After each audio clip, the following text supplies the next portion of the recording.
Blessed and happy Thursday to all of you, my dear friends, my dear brothers and sisters, my dear good people of God, faithful followers of the Daily Gospel Reflection with Father Jack. My dear kababayans, today is November 14, 2024, Thursday within the 32nd week in Ordinary Time, Year B.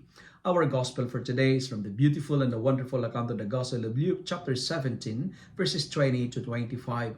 The last line of today's Gospel caught my attention and touched me most, and I quote it. The Son of Man will suffer greatly and be rejected by this generation. I would like to highlight the last line, be rejected by this generation. It is very sad, but gradually our generation nowadays lost its sense of divine. Many of us forget and neglect our divine duties and obligation. Why? Because we focus so much on earthly affairs. We focus so much on finding earthly treasures and looking for worldly kingdoms. We work and work and work, and sometimes we fail to attend Sunday worship and services. We are enjoying life, but we're compromising heavenly values and virtues. We are busy gaining and increasing earthly treasures, but we fail to invest treasures in heaven. My dear friends, this generation will reject the Lord, but tell yourself, I am not one of them, because the kingdom of God resides in me. If we reject and refuse the Lord, His kingdom will not be discovered by us. That's why in our first reading for today, it is telling us of this beautiful lesson. Never stop proclaiming the kingdom of God. And if you cannot do it, allow someone to do it for you.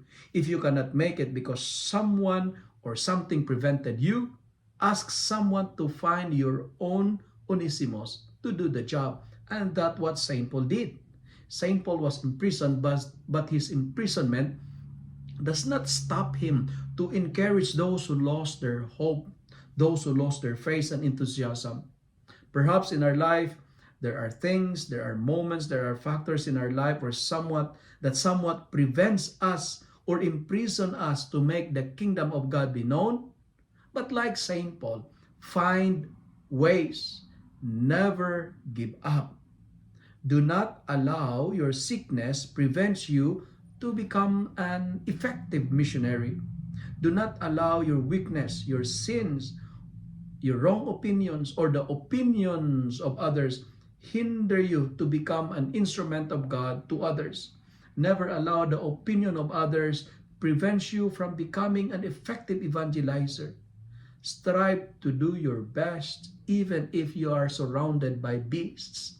But dear friends, strive to do your best because the kingdom of God is inside you.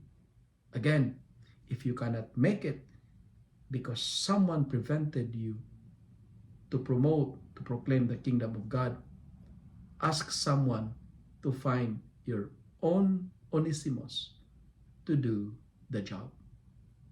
If you love and like this reflection, kindly share it with your friends, share it with your family. Make the word of God viral so that many will be blessed. Amen.